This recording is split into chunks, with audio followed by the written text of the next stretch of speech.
Hey everyone, Genome here, coming at you with the next episode of The Copper Mine. Today, we're going to be going back to a golden oldie of the Detective Comics era. We're talking about none other than Detective Comics number 630. Sorry if this cover doesn't show up too well. It's actually green, so I think my green screening is actually going to cut a lot of it out. But, you know, them's the breaks when you're going for special effects, right? So, let's call it the Star Wars syndrome. Anyhow, let's go ahead and talk about this comic kind of briefly and tell you why it's one of my favorites of all time for Batman. And, you know, just various things about it that I like. So, first off, it's written by Peter Milligan. It's penciled by Jim Aparo. And it's inked by Mike DiCarlo. All right, so, you know, there's the trifecta of putting this book together. So, the cover doesn't really give away anything of what happens inside the book, as is the habit for a lot of the Detective Comics covers back then. It's just a random action shot of Batman. This one, he's falling down a stairwell for some reason. So I'll go ahead and give you a brief outline of it, and then I'll kind of go into why I like it so much. So basically, Batman is hot on the trail of a killer. This killer is being chased by other killers. All right, so there's gonna be a lot of killer talk here, so it's gonna be like the 90s all over again. But anyway, I digress. So the killer that Batman originally is seeking, he is an ex-hitman. He has an interesting wrinkle in that he only would take out contracts on other like gangsters and other hitmen. So basically he killed killers, and that was it, that's all he did. But he killed like 28 people. So Batman wants to put him away, you know. He was originally in custody of the police, and the police let him go. Now, apparently, this guy has some kind of low-key superpowers, not like low-key as in Marvel, but low-key as in he has the power of suggestion. So he tells people to do things or asks them to do things in his polite manner, and they tend to let him do that thing. So he's set free. He's going to go back to get some of the money that he'd stashed away before he was put in prison originally. But the mob is trying to shut him up, you know, or they're afraid he's going to testify. You know, he hasn't. So they send their own assassin after him. This assassin's name is Two-Tone. Very interesting Batman villain here. He's a Siamese twin, I guess before the Russian duo. And he is white and black. So one side's a white man, the other side's a black man. So interesting how they came up with that, but hey, I guess it could happen, right? So the story kind of plays out in reverse a little bit at first, as Batman, or as Two-Tone is killing people that have clues to where the killer Saul is. That's the guy's name that Batman's looking for originally, Saul. The Two-Tone is killing guys to get information to find out where Saul is, so he can get there first. So it's a big race to get to Saul first. Saul's an older man now, he's retired and all that.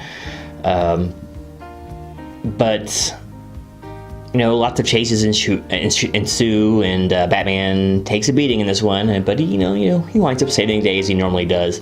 You know, at the very end, I guess you could say it's a happy ending.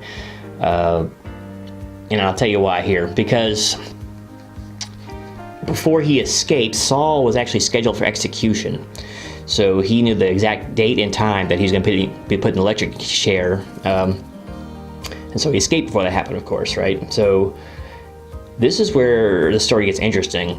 So Batman's faced with a dilemma here.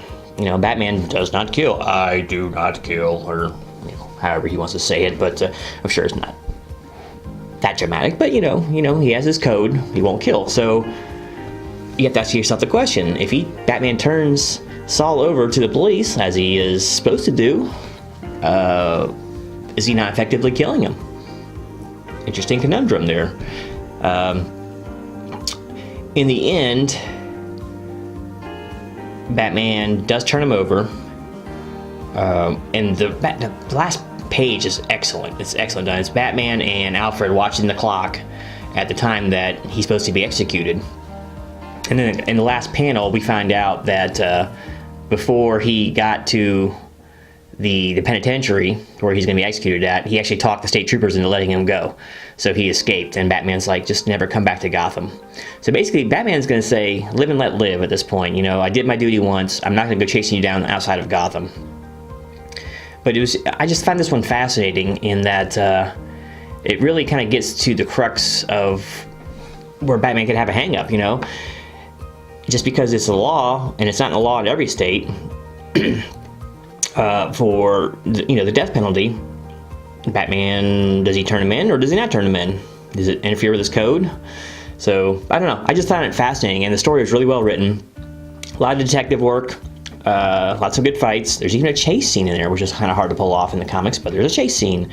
There's a survival scene with Batman and Saul, when Saul's saying they're basically at the bottom of a river, or I think it might be in the ocean somewhere, but he's saying, Batman, just let me die down here. It's better than dying in the electric chair, and Batman won't have it though. So it's just it's a good book. It doesn't cost anything. It's, I think, still cover price, so you can get it really cheap. In fact, I gave this away as one of my prizes in my 100 subscribers contest.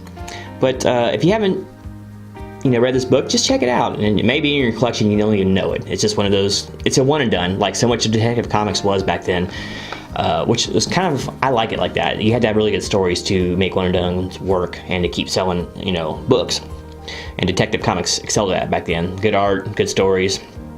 But yeah, I don't know what to say in this one. If you read this one, let me know in the comments below, and tell me what you think of that dilemma of Batman's. Is it feasible that Batman would turn over a prisoner that's going to be executed? Does that interfere with his quote-unquote his morals and his code, or is he still just prey to the justice system? You got to turn him over to the justice system, which is kind of how he goes in this book. But I just found this whole dichotomy of it fascinating. So anyway, I won't go into it too much longer. All right, so thanks again for watching. Don't forget to like and subscribe. Stay tuned for more comic content in the near future and some other live streams. And I have another big announcement, which I'll do in another video here shortly. All right, well, until next time, this is Genome, loving him some Detective Comics. Out.